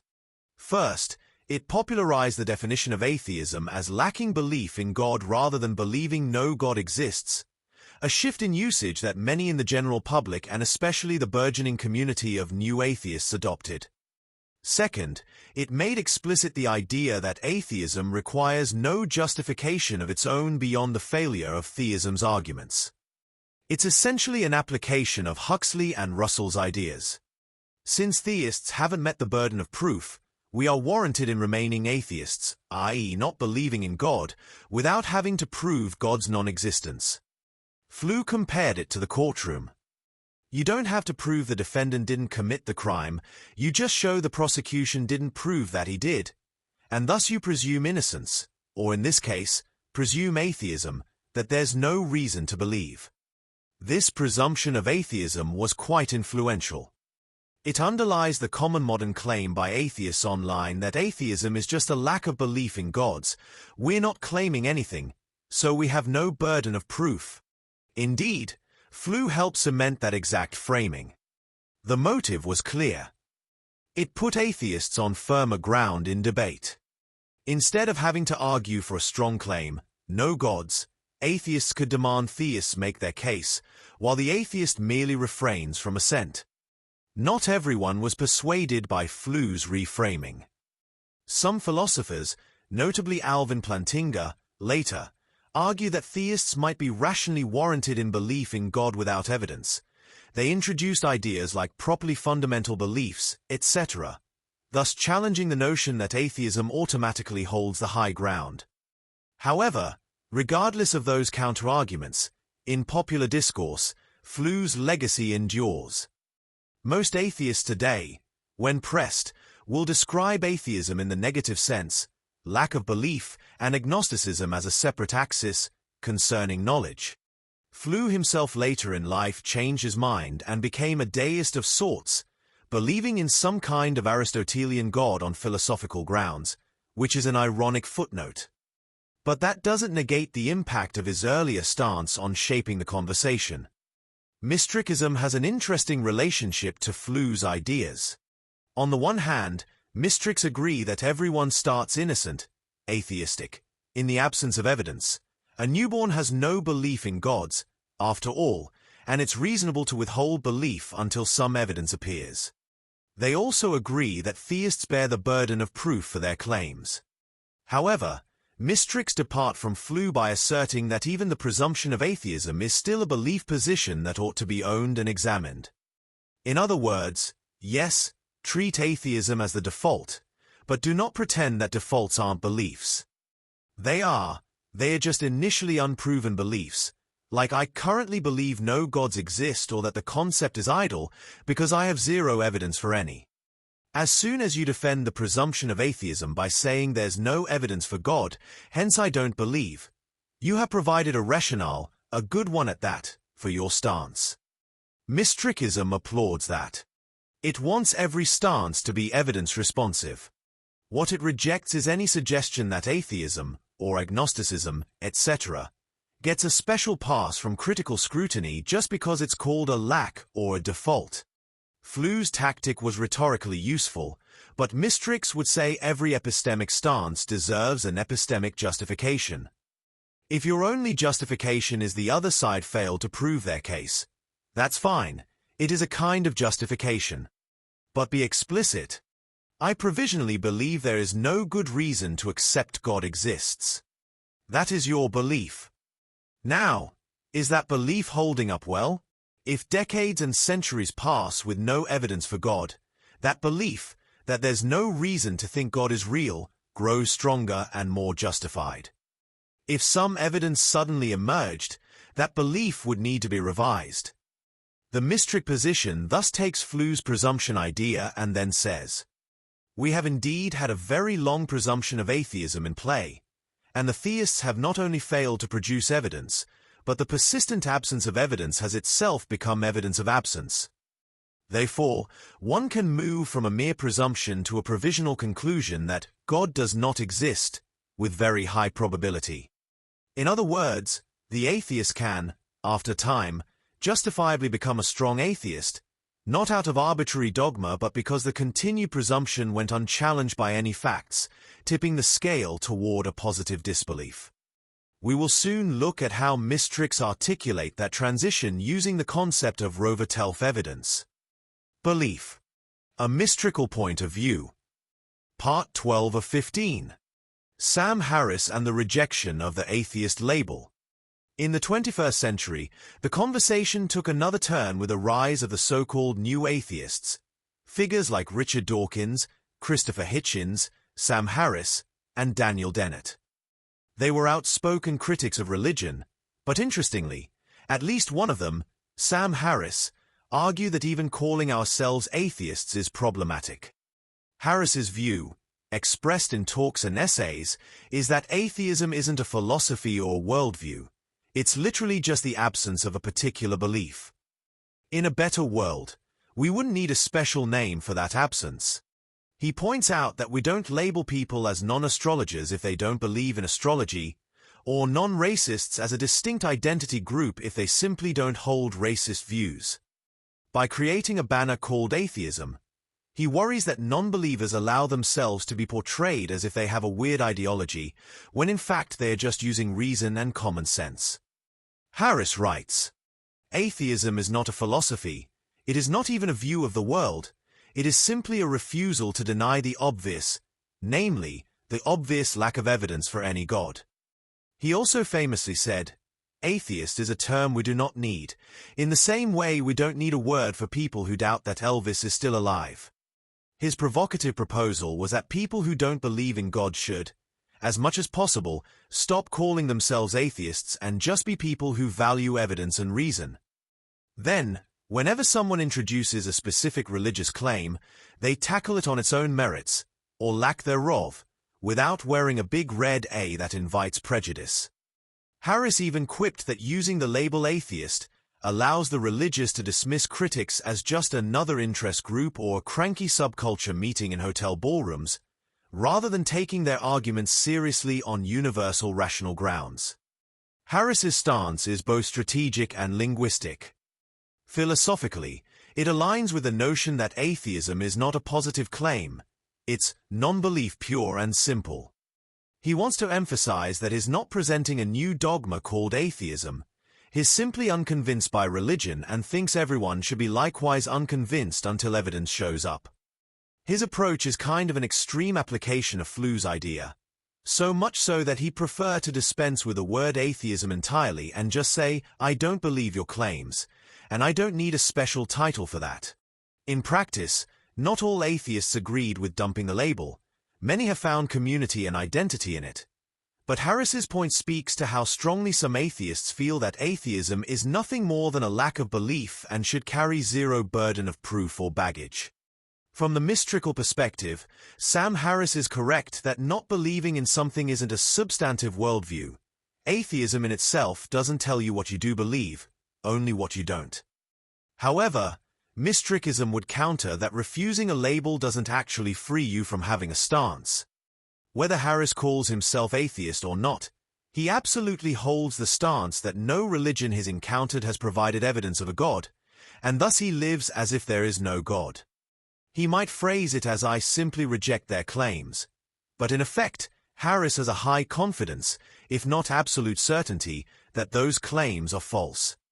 Mystrics would say, own that confidence as a provisional belief. Call it common sense if you like. Indeed, it is common sense not to believe in things for which no evidence exists, but it is still a conclusion you've reached and are acting on. Mystrikism has no issue with shedding unhelpful labels, but it cautions against the idea that one can sidestep epistemic responsibility by the trick of nomenclature. In other words, even if we stop saying atheism and just said we believe in science and don't accept unsupported claims, the fact remains that regarding the proposition God exists, we have taken a position, we consider it very likely false. And that position should be defended with the best arguments and evidence, or lack of evidence, available, rather than being treated as needing no defense at all. Mystrics see merit in Harris's analogy. Nobody calls themselves a non-astrologer, but they also note. Those of us who reject astrology do, in fact, believe that the claims of astrology are false or unfounded. We don't usually bother to label ourselves for not believing in it, but if challenged, we would justify our rejection, e.g. by pointing out astrology's failures under scientific tests. Likewise, not believing in God doesn't require a manifesto, but if someone asks why not, we ought to have an answer. And that answer will inevitably be along the lines of, because I have seen no reliable evidence, and perhaps even some evidence to the contrary. In summary, the historical arc from Huxley to Harris shows an increasing assertiveness on the part of non-theists in defining their position. Huxley emphasized not claiming what you can't support, epistemic humility. Russell emphasized shifting the burden of proof back to claimants of unfalsifiable ideas. Flew reframed atheism as the default no-claim position, and Harris pushed the concept of atheism as nothing at all, just reason, needing no badge. Each of these influenced the modern atheist identity. Most self-described atheists today will say something like, I don't claim to know there's no God. That would be Huxley's influence. I just haven't seen any evidence and find God as unlikely as any baseless claim, Russell's influence, so I simply lack belief, Flew's influence. In fact, I don't even like being called an atheist because it's not a creed, Harris's influence. Mystrikism steps into this landscape, agreeing with a great deal of the logic but making a crucial tweak. It asserts that all these stances are actually beliefs by another name, and that rather than dodging that fact, one should confront it and justify one's stance provisionally. In the end, the debate over is atheism a belief might seem purely semantic, but it has practical implications for how we discuss and justify our worldviews. The mystical answer is yes, atheism is a belief, broadly defined, and that's okay. What matters is whether it's a justified belief, held in the right way, tentatively, open to evidence. To see how one might justify a stance that no gods exist, or that it's rational to act as if none exist, mystrics point to the principle. Persistent absence of evidence, when evidence should be expected, is indeed evidence of absence. Let's explore that principle, as it forms the backbone of the mystical argument that atheism, even as a positive disbelief, can be well-founded. Belief. A mystical point of view. Part 13 of 15. Absence of evidence as provisional evidence of absence. There's an old saying often invoked in debates. Absence of evidence is not evidence of absence. In other words, just because you haven't found evidence for something doesn't mean you've proven it doesn't exist. This is generally true and serves as a warning against drawing hasty conclusions from ignorance. However, mystics argue that this saying, while valid in many situations, has important qualifications. When a claim is such that evidence should exist and be discoverable if the claim were valid, then failing to find any evidence after diligent effort does become evidence, albeit provisional evidence, that the claim is false. In simpler terms, if something is there, and you look long and hard and still don't see it, you have good provisional reason to suspect it's actually not there. The context and expectation of evidence are key. The mystical doctrine encapsulates this with a concept of Rovertelf evidence, an acronym for reliable, objective, verified, reproducible, relevant, trustworthy, empirical or logical, and falsifiable evidence. This mouthful essentially means the gold standard of evidence obtained through the scientific method and rigorous inquiry. If a claim is valid, especially one about something that influences the world, we expect Rovertelf quality evidence to emerge in favor of it eventually. If years, decades, or centuries pass and no such evidence appears, despite diligent searching, then the persistent absence of evidence is meaningful. It's not absolute proof of non-existence. Few things can be proven non-existent with 100% certainty, but it tilts the scales heavily. Mystriks give illustrative examples. Imagine you're in a windowless room and someone says, "There's a tiger in this room." You find that hard to believe, so you thoroughly search the room, check every corner, shine a flashlight, and you see nothing. No stripes lurking, no breathing, no sounds, nothing disturbed. At some point, you are rationally justified in concluding, there is no tiger here. The absence of any tiger evidence in an environment where tiger would leave evidence, footprints, noise, a visible body, is strong evidence of absence. It's not logically impossible that a tiger could be perfectly camouflaged or a ghost tiger, or you're hallucinating an empty room, but those are extremely far-fetched. In everyday and scientific reasoning, we routinely and reasonably conclude things don't exist when extensive searching finds zero signs of them in contexts where signs are expected. As another example, for centuries, people believed in phlogiston, a substance in objects released during burning. However, careful experiments by Lavoisier found no evidence for it. Instead, they revealed oxygen's role. The absence of evidence for phlogiston, coupled with new explanations, led scientists to conclude that phlogiston isn't real. The same happened with the planet Vulcan, a hypothesized planet once thought to cause Mercury's orbital wobbles. Astronomers looked hard for Vulcan and never found it, and then Einstein's theory explained Mercury without it. The failed searches were evidence that Vulcan did not exist. In short, when a thorough investigation undercuts the should-be-there evidence for a hypothesis, that hypothesis becomes untenable. The Mystrik position is that the God hypothesis, especially the God of major religions who interacts with the world, answers prayers, performs miracles, or otherwise has detectable effects, falls into this category. If such a God existed, Mystriks argue, there ought to be some reliable, objective, and relevant evidence, something substantial, for its existence. Humans have been invoking gods for millennia, and for at least the last few centuries, many have been actively searching for empirical or logical proof of God. Yet, as one Mystrikism puts it, the concept of God, is regarded as provisionally unreal or invalid by the union of Mystriks due to the complete lack of Rovertelf evidence, despite millennia of investigation, including the time since the enlightenment of more intense scrutiny. All the prayers, rituals, and inquiries have yielded no measurable, verifiable trace of the divine. Scientific explanations have steadily filled the gaps that gods once occupied, such as thunder, disease, and the origin of species, leaving fewer God-of-the-gaps refuges. If a deity influenced the world, we should have seen unambiguous anomalies or interventions by now that could only be attributed to a divine source. We have seen none that stand up to scrutiny. God's proposed effects, when tested, either don't manifest or have natural explanations. Now, if someone defines God in a completely unfalsifiable way, e.g., an utterly undetectable deity who does everything in secret or purely in a non-physical realm, then indeed we can't ever find evidence or counter-evidence that becomes like Russell's teapot or cosmic invisible dragon. An assertion immune to verification. For such a definition, the lack of evidence is unsurprising. The claim made it so by definition. Mystriks would respond that such a notion of God, while unfalsifiable, is effectively meaningless to our reality.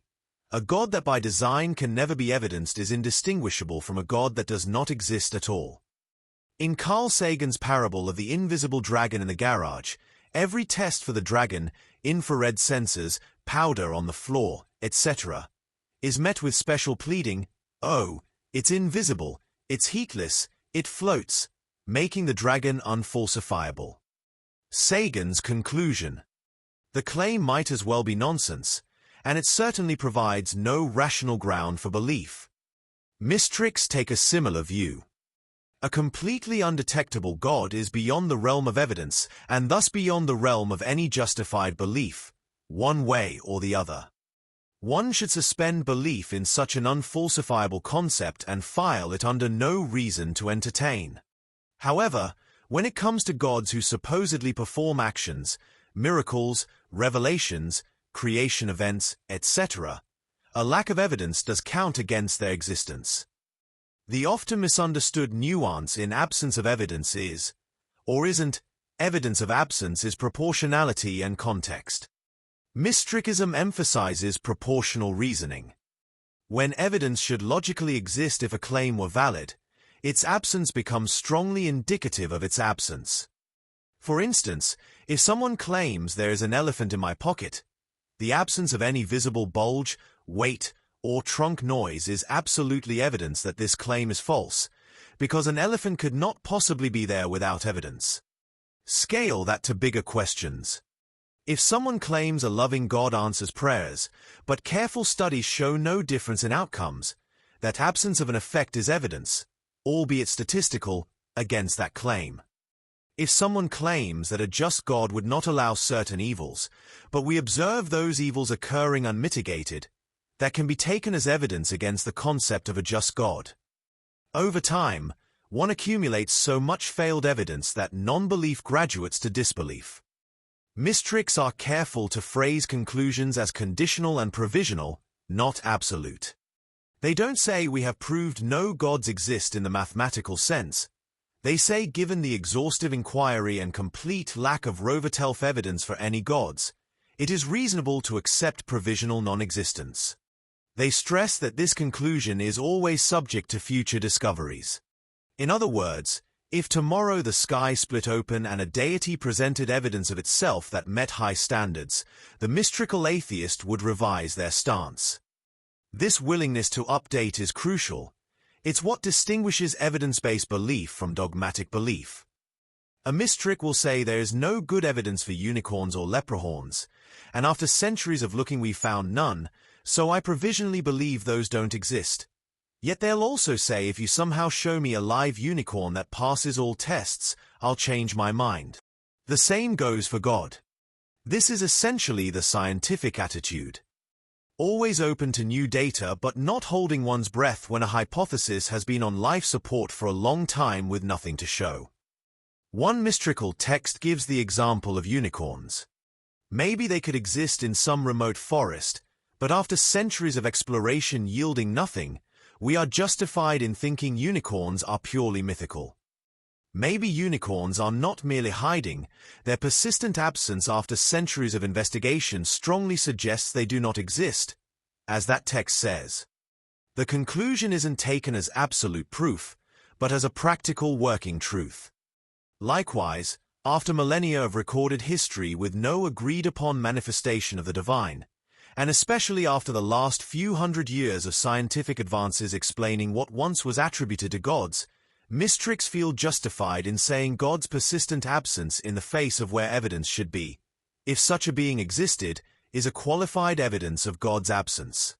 It's worth noting that even some theologians and apologists acknowledge that if God wanted to, he could provide more unmistakable evidence. The fact that he hasn't is part of what they call the problem of divine hiddenness. Mystriks would simply say, the most straightforward explanation for divine hiddenness is that there is no divine being there to begin with. It's not a proof, but it's a far more parsimonious explanation than positing an all-powerful being who intentionally leaves no trace. This echoes the line by Percy Shelley, God is a hypothesis, and, as such, stands in need of proof. The onus probandi rests on the theist. If no proof comes, the hypothesis withers. In summary, Mystrikism gives atheists a way to turn lack of evidence into a positive argument. It says, look at the track record. Notice how, every time we intensely sought evidence for the divine, we found natural explanations or no results. Look at how claims that required God, like the universe needs a creator, have not been bolstered by any empirical discoveries of God, and how, instead, Science has shown natural processes, Big Bang, evolution, etc., that fill those gaps. Given this comprehensive absence of evidence, it is rational to conclude, provisionally, that there is no God. This flips the script on theists who accuse atheists of having an equal faith in no God. Mystriks respond, "It's not faith, it's a conclusion drawn from the evidence, or rather, from the glaring lack of evidence where there ought to be some. It's precisely how we conclude anything isn't real.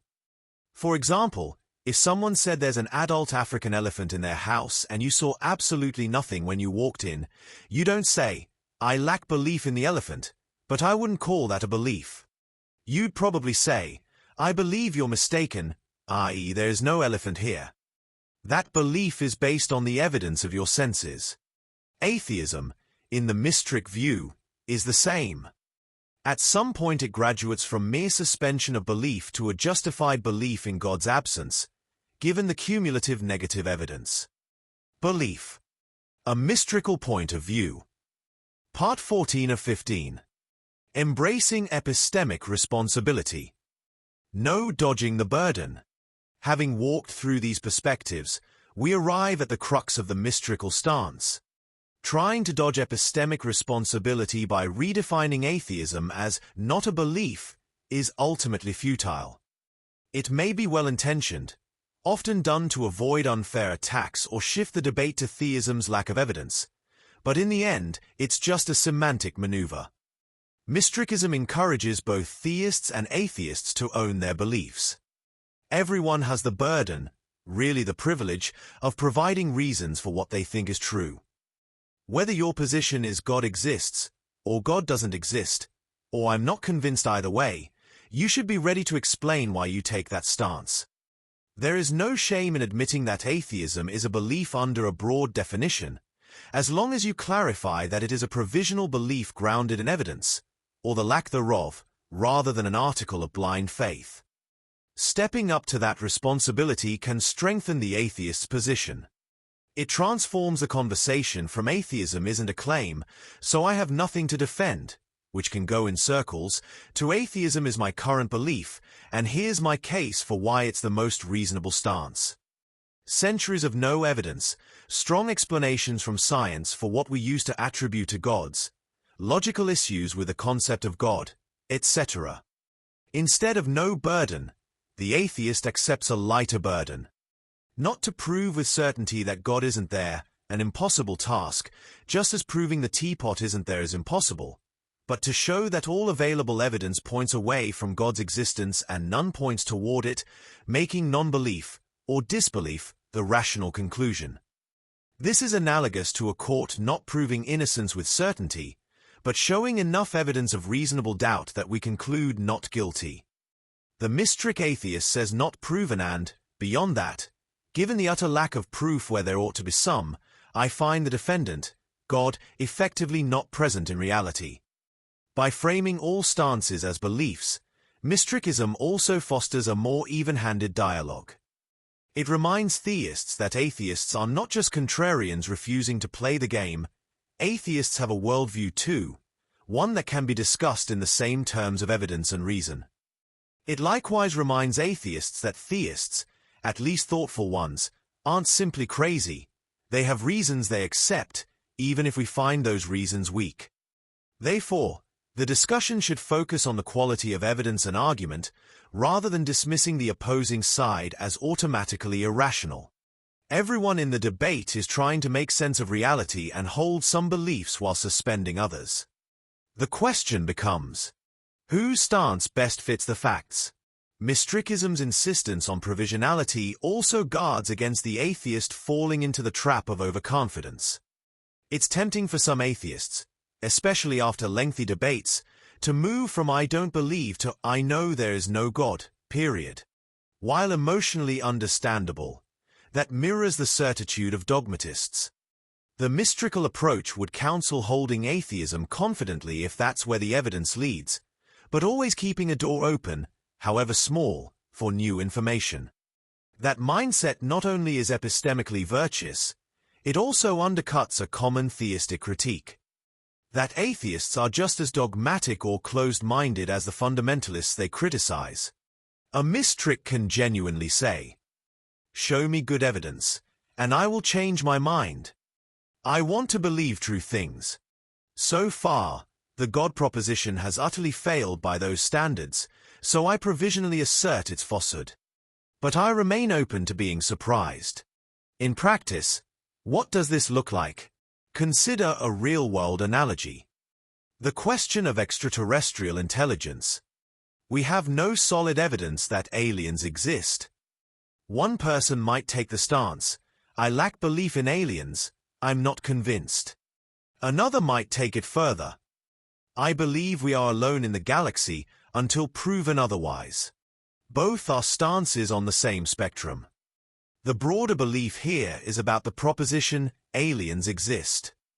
Mystrikism would say that both people have a belief position.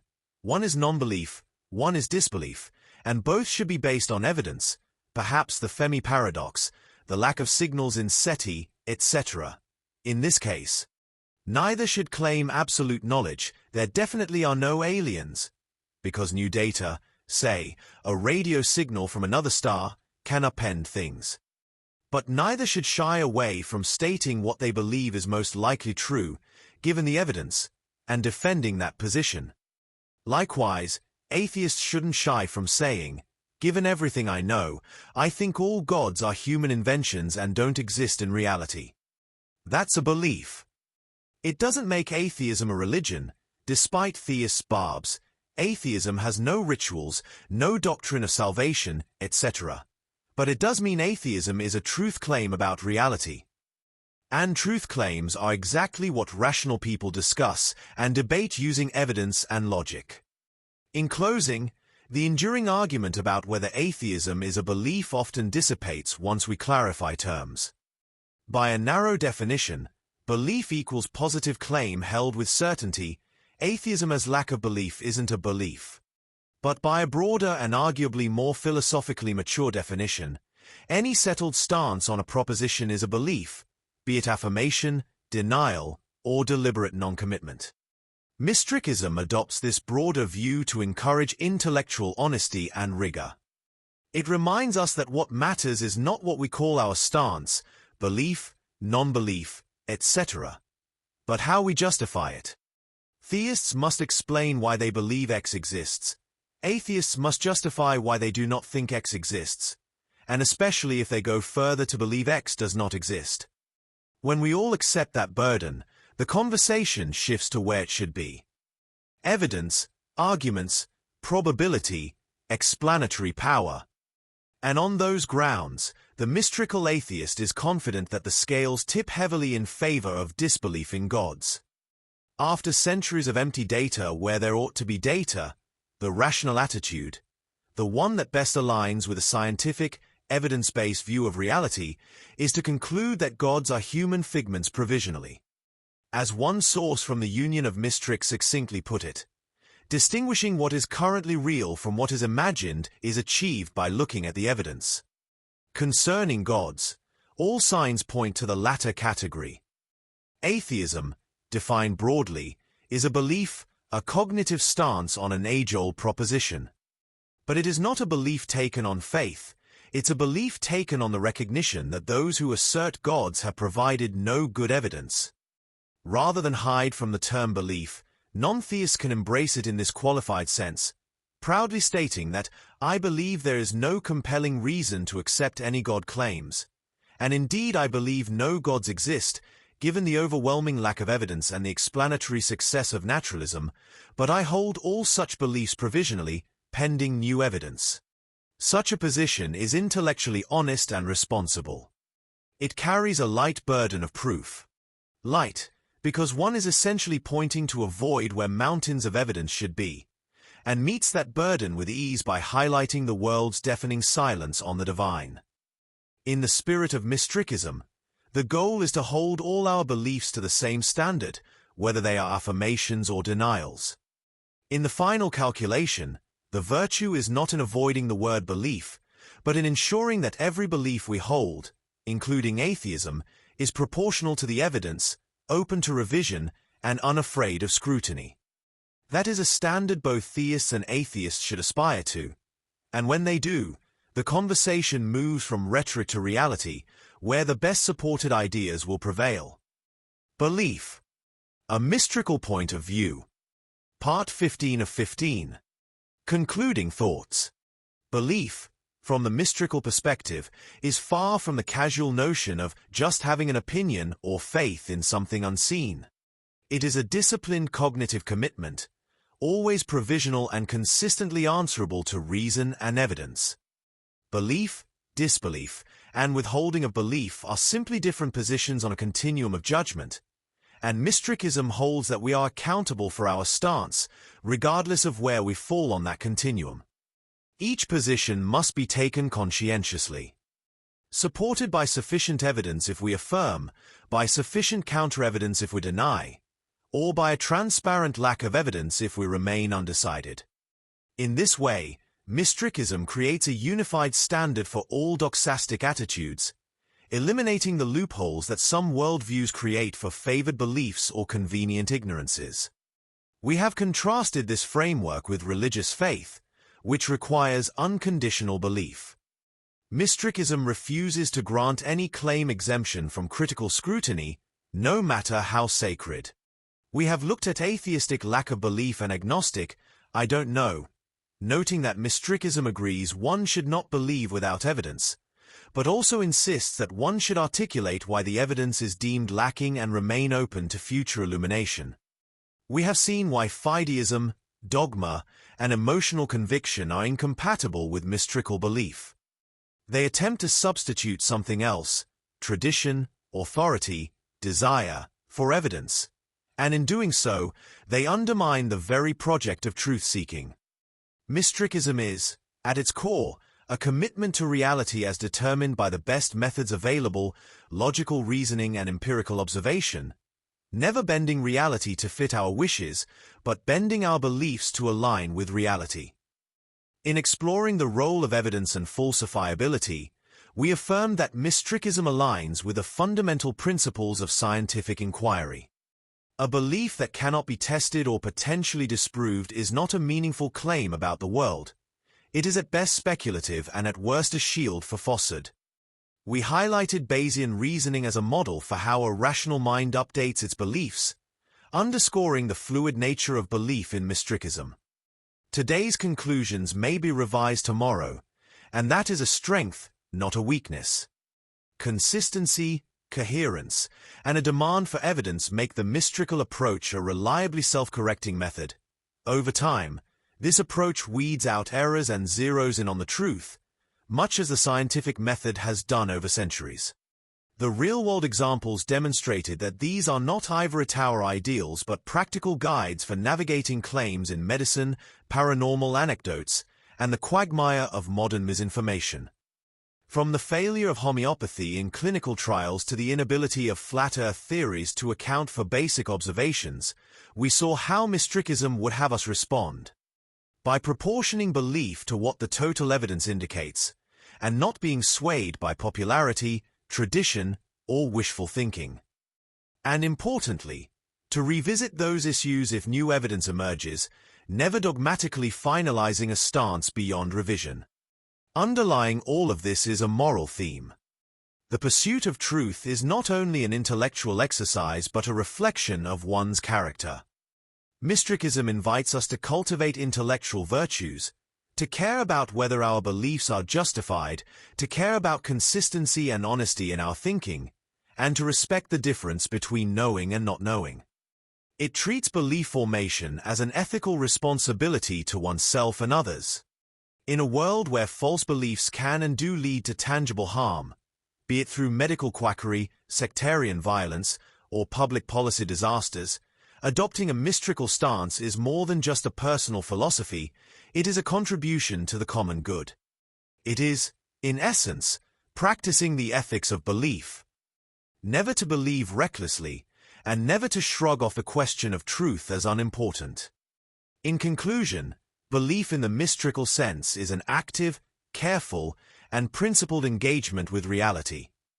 It rejects the comfortable refuge of unfounded certainties and instead finds comfort in the clarity of rational consistency.